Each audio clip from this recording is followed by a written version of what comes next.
Good morning dear students, welcome to SDN science academy online classes. जैसा कि कक्षा 12 के फिजिक्स में हम अध्ययन कर रहे गॉस थ्योरम, संभवतः ये इस चैप्टर का लास्ट वीडियो होगा, जो कि है गॉस के प्रमेय से कूलाम के नियम का निगमन। आपको पता है हम एप्लीकेशन ऑफ गॉस थ्योरम पढ़ रहे हैं कि गॉस के नियम का अनुप्रयोग क्या क्या है, मतलब हम गॉस के प्रमेय के यूज करके क्या क्या निगमन कर सकते हैं या क्या क्या बता सकते हैं। उसी के अंतर्गत आज का हमारा टॉपिक है गॉस के प्रमेय से कूलाम के नियम का निगमन। इसे आप बहुत महत्वपूर्ण लगा के रखेंगे, वेरी इंपॉर्टेंट क्वेश्चन है। बोर्ड के एग्जाम में कई बार आया कि गॉस के प्रमेय का यूज करते हुए बताइए कूलाम के नियम का निगमन आप कैसे करेंगे। तो इसके लिए आपको पता है कि कूलाम का नियम इसके पहले वाले चैप्टर में है कि जो आप पढ़े वैद्युत आवेश तथा वैद्युत क्षेत्र, उसमें आपने पढ़ा होगा कूलाम का नियम क्या होता है। चलिए वीडियो को शुरू करते हैं। सर्वप्रथम हमने मान लिया जब हम गॉस का प्रमेय यूज करके कूलाम का नियम बताएंगे, तो मान लीजिए एक कोई बिंदु O है जिस पर प्लस Q चार्ज रखा है। एक कोई बिंदु O है जिस पर प्लस Q चार्ज रखा है। इस बिंदु से R दूरी पर, इस बिंदु से R दूरी पर मान लीजिए यहां हमको बताना है इलेक्ट्रिक फ्लक्स या इलेक्ट्रिक फील्ड, या हमको यहीं पर सिद्ध करना है कि कूलाम का नियम कैसे हम निकालेंगे। तो जैसे मान लीजिए यहां से R दूरी पर ये जो यहां कोई बिंदु P है, यहां पर हमको ज्ञात करना है कि इंटेंसिटी क्या है इलेक्ट्रिक फील्ड का। तो सर्वप्रथम आपको पता है हम R त्रिज्या का एक गोला खींचेंगे। गोला ऑलरेडी खींच के वीडियो जब शुरू हुआ आपने देखा होगा कि गोला ऑलरेडी खींचा गया था। ये R त्रिज्या का एक हमने गोला खींचा। तत्पश्चात हमने किया क्या, हमने मान लिया कि यहां बिंदु P पर एक गॉसियन पृष्ठ, यानी कि इस पूरे गोले का, इसके पूरे क्षेत्रफल का एक अल्पांश, यानी कि एक लघुत्तम जो अवयव होगा, मान लीजिए एक सूक्ष्म क्षेत्रफल, हम डेल्टा ए की बात करें। ये सूक्ष्म क्षेत्रफल डेल्टा ए की बात कर रहे हैं। डेल्टा ए मतलब यहां पर एक थोड़े से में हम देख रहे हैं कि क्या यहां पर मैटर होता है। तो आप देखोगे कि जब हम यहां पर डेल्टा ए की बात करेंगे, तो चूंकि आवेश हमारा पॉजिटिव है और आवेश पॉजिटिव होने के लिए आपको बताया गया टर्म क्या होता है कि जब भी आवेश हमारा पॉजिटिव होता है तो आपने देखा हुआ है कि पॉजिटिव आवेश से जो इलेक्ट्रिक लाइंस होती है वो बाहर की तरफ जाती है, बाहर निकलती, यानी कि यहां से, और इसके कारण जो इलेक्ट्रिक फील्ड होगा वो बाहर की तरफ होगा। ऐसे वेक्टरी, मान लीजिए वेक्टरी इस तरीके से बाहर की तरफ है। आप बात को समझ पा रहे हैं। प्लस आवेश जो होता है, आपको बताया गया प्लस आवेश की जो प्रॉपर्टी होती है कि प्लस आवेश से हमेशा वैद्युत क्षेत्र जो होता है या वैद्युत बल रेखाएं बाहर की तरफ निकलती हैं, यानी कि प्लस आवेश से वैद्युत क्षेत्र की तीव्रता जो होती है वो बाहर की तरफ होती है, उससे दूर होती है। और अगर इसी की जगह पे माइनस चार्ज होता, तो जैसा कि इसके पहले वाले लेक्चर में आपको बताया गया कि माइनस, अगर चार्ज हमारा माइनस है, ऋणावेश है, तो आप पाएंगे कि ऋणावेश के कारण जो इलेक्ट्रिक फील्ड होता है वो उसी के ओर होता है। मीन्स इलेक्ट्रिक लाइंस जो होती हैं वो पॉजिटिव चार्ज से निकलती हैं और नेगेटिव चार्ज पर जाकर खत्म हो जाती हैं। तो यहां पर पॉजिटिव चार्ज है तो इलेक्ट्रिक फील्ड बाहर की तरफ होगा। और हमने आपको बताया कि ये जो गॉसियन पृष्ठ हमने लिया है, यह गॉसियन पृष्ठ, इसका क्षेत्रफल बहुत थोड़ा सा है, डेल्टा ए हमने मान के लिया। अब अगर इस डेल्टा ए का क्षेत्रफल सदिश हम निकालें, एरिया वेक्टर, तो संभवतः आपको पता चल रहा होगा यहाँ का सरफेस इस तरीके से होगा, ये सरफेस इस तरीके से होगा। और ऐसे सतहों के लिए आपको पता है कि जो हमारा डेल्टा ए होता है, यानी एरिया वेक्टर होता है, वो हमेशा परपेंडिकुलर होता है सरफेस के। आपको पता है कि एरिया वेक्टर जो होता है हमेशा सरफेस के, कोई भी सरफेस हो वो हमेशा परपेंडिकुलर होता है। तो यहां पर हम देखेंगे एरिया वेक्टर की डायरेक्शन इस तरीके से होगी, एरिया वेक्टर भी बाहर की तरफ निकलेगा। तो संभवतः जब हम निकालेंगे कि इलेक्ट्रिक फ्लक्स यहां से कितना है, फाई ई बराबर, तो आप जानते हैं कि फार्मूला हमारा होता है vector E into delta vector. इसी को थोड़ा सा और मिलाया जाता है, आगे बढ़ाया जाता है, तो हम लिखते हैं ई डेल्टा ए कॉस थीटा। ये सब पहले वाले लेक्चर में आप पढ़ चुके हो। फाई बराबर vector E into delta vector ए, या इसी को हम लिख सकते हैं ई delta A cos theta. Theta क्या है? थीटा है कोण किसके किसके बीच में? ई और डेल्टा ए। आप हमेशा ये चीज याद रखोगे, थीटा एंगल है वेक्टर ई और डेल्टा वेक्टर ए के बीच का। तो यहां पर आप देख रहे होंगे फिगर के माध्यम से एकदम स्पष्ट है कि वेक्टर ई और डेल्टा वेक्टर ए दोनों सिमिलर डायरेक्शन में है, यानी कि यहां पर थीटा का मान बच्चों 0। समझ पा रहे हैं? देखिए, क्योंकि वेक्टर ई जिस डायरेक्शन में है सेम डायरेक्शन में डेल्टा वेक्टर ए भी है, यानी कि वेक्टर ई और डेल्टा वेक्टर ए के बीच का कोण जो थीटा है वो 0 अंश है। और सबको पता है कि cos 0 अंश का मान 1 होता है। अब जब cos 0 अंश का मान बच्चों 1 हो गया तो हम इसको क्या लिख सकते हैं? फाई ई बराबर ई डेल्टा ए इंटू 1 होता, 1 से कोई मतलब है नहीं। ये मालूम है क्या है? ये वैद्युत फ्लक्स है। किससे? इस डेल्टा ए से। इस डेल्टा ए से गुजरने वाला जो वैद्युत फ्लक्स है फाई ई बराबर वो ई इंटू डेल्टा ए। ऐसे संपूर्ण पृष्ठ के लिए हम निकालेंगे, हम इस पूरे गोलीय पृष्ठ के लिए देखेंगे कि कितना होगा। आप देखेंगे जब पूरे इस गोलीय पृष्ठ की बात होगी तो आपको पता चलेगा कि संपूर्ण पृष्ठ के लिए पहले हम यहां थोड़ा लिख लेंगे, संपूर्ण पृष्ठ के लिए इलेक्ट्रिक फ्लक्स, संपूर्ण पृष्ठ के लिए इलेक्ट्रिक फ्लक्स जो कि कितना होगा बच्चों? फाई ई बराबर linear integral vector E into delta vector.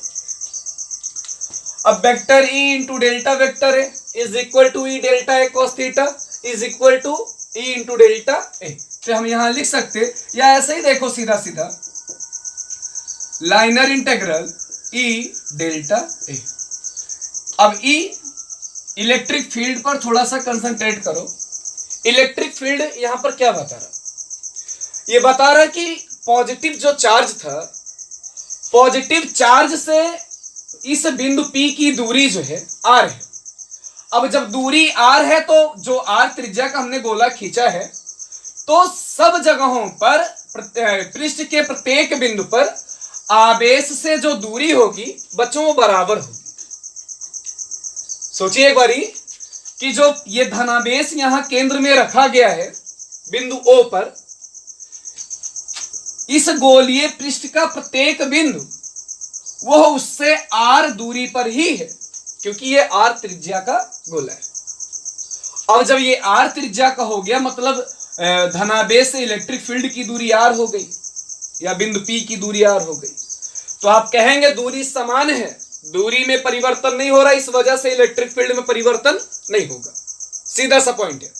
आप बताओगे कि पृष्ठ के प्रत्येक बिंदु धनावेश से उतनी ही दूरी पर हैं, इस वजह से इलेक्ट्रिक फील्ड का जो वैल्यू होगा वो एक समान बना रहेगा। और अगर ये कांस्टेंट हो गया, मींस ये नियत हो गया, ये स्थिर है, ये परिवर्तित नहीं हो रहा, तो इसको हम बाहर लिख सकते। फिर लिखेंगे लाइनर इंटेग्रल डेल्टा। अब जब लाइनर इंटेग्रल डेल्टा ए की वैल्यू देखेंगे वो कितना होगा बच्चों? गोलीय पृष्ठ है तो यहां थोड़े में हम लिख दे रहे हैं, जो लाइनर इंटेग्रल डेल्टा ए का वैल्यू होगा बच्चों वो होगा 4 पाई आर का स्क्वायर। अंडरस्टैंड?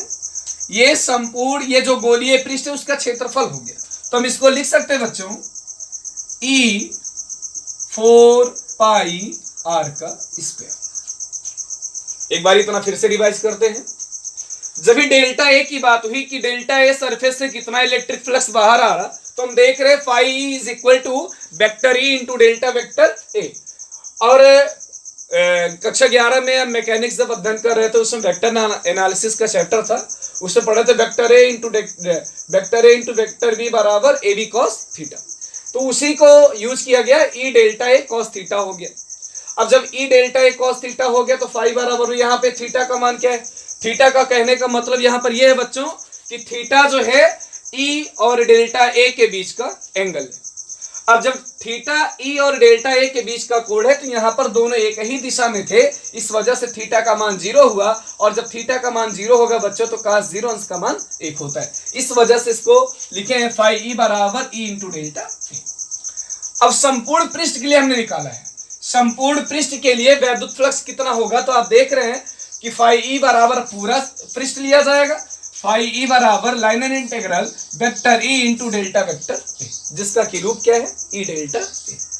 अब ई हमने आपको बताया कि धनावेश से पृष्ठ पर उपस्थित प्रत्येक बिंदुओं की दूरी जो है वो धनावेश से बराबर है, आर ही दूरी है, आर परिवर्तित हो नहीं रहा, इस वजह से वेक्टर ई का मान जो होगा वो अपरिवर्तित होगा, यानी वो नियत है, और जब नियत है तो वो इंटीग्रल से बाहर आ जाएगा। तो लिखेंगे फाई बराबर, देखो लिखे हैं ई लाइनर इंटीग्रल डेल्टा ए, और डेल्टा ए ये संपूर्ण गोले का क्षेत्रफल, देखो लाइनर इंटीग्रल डेल्टा ए बराबर हमने लिखा 4 पाई आर स्क्वायर, तो यहाँ पे हो गया हमारा E into 4 pi R square. ये तो संपूर्ण पृष्ठ के लिए आ गया जी। बताना कैसे, गॉस के प्रमेय से, क्या बताना है, कूलाम का नियम। अब देखिए गॉस के प्रमेय से जब बताएंगे तो गॉस ने क्या बताया, according to Gauss law phi is equal to Q upon epsilon naught. ये गॉस ने बताया कि किसी बंद पृष्ठ से गुजरने वाला जो वैद्युत फ्लक्स होता है वो उस पृष्ठ से परिबद्ध नेट चार्ज का 1 अपान एप्सिलॉन नॉट गुना होता है, तो ये phi is equal to Q upon epsilon naught. तो ये इक्वेशन अगर फर्स्ट रहा हो, ये इक्वेशन सेकंड मान के कंपेयर कर लो, और जब कंपेयर करेंगे हम पाएंगे Q upon epsilon naught is equal to E 4 pi R square.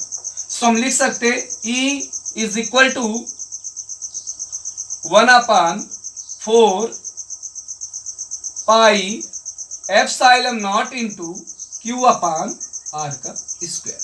इसी का प्रोसेस देखो फिर से, E है ये 4 पाई आर स्क्वायर, इतना टर्म गुणे में था, इधर आके बटा हो गया, और देखो इसको रिलेशन बनाया, आपको पता है 1 अपान 4, यहां लिख दे 1 upon 4 pi epsilon naught is equal to 9 गुणे 10 की घाते 9।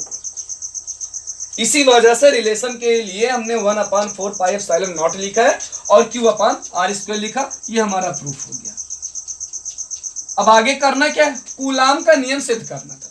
कूलाम ने क्या बताया था, कूलाम ने बताया था कि अगर दो चार्ज रखें, कूलाम ने बताया कि अगर दो चार्ज हो, दोनों चार्जों के बीच की कोई दूरी हो तो उनके बीच में एक वैद्युत बल लगता है।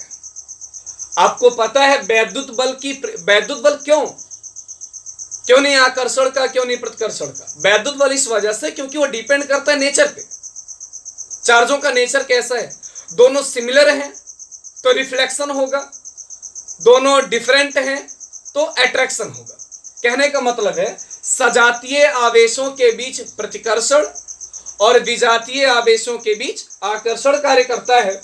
तो आप यहां पर देखेंगे जो कूलाम लॉ था, कूलाम ने बताया था कि इन्हीं दो आवेशों के बीच लगने वाला वैद्युत बल आवेशों के गुणनफल के समानुपाती तथा उनके बीच की दूरी के वर्ग के व्युत्क्रमानुपाती होते हैं। तो यहां पर हमने माना, सपोज किया एक बार और, हम सपोज कर रहे हैं कि यहां P पर कोई धन परीक्षण आवेश Q0 है। मान लिया हमने सपोज किया कि यहां बिंदु P पर कोई एक पॉजिटिव चार्ज जो कि टेस्ट चार्ज है वो Q0 है। तो अगर यहां पर Q0 है तो इसके कारण तो एक बल लगना चाहिए। और आपने डेफिनेशन पढ़ा है इंटेंसिटी ऑफ इलेक्ट्रिक फील्ड का, जिसमें आपने पाया है E बराबर F अपान Q। आपने पढ़ा है कि एकांक आवेश पर लगने वाला जो बल होता है वही इंटेंसिटी ऑफ इलेक्ट्रिक फील्ड होता है, वही वैद्युत क्षेत्र की तीव्रता है। तो यहां से बच्चों देखोगे तो हमको मिलेगा F बराबर Q इंटू E। अब क्योंकि यहां पर Q0 मेजर किए हैं तो Q0 रखना पड़ेगा, Q0 इंटू E। अब देखो ये जो E हमको मिला है, यही E का मान इसमें रखना है। देखिए लिखेंगे F is equal to Q0 into क्या है 1/4 pi epsilon not Q/R square. थोड़ा सा इसको और लिखते, F is equal to 1/4 pi epsilon naught Q0 upon R का स्क्वायर। Hence proved. आगे देखो इसको क्या लिखोगे, यहां देखो इसको लिखेंगे F is directly proportional Q0 and F inversely proportional R का स्क्वायर। ये कूलाम्स लॉ है। ये सिद्ध हो गया गॉस के प्रमेय से कूलाम का नियम।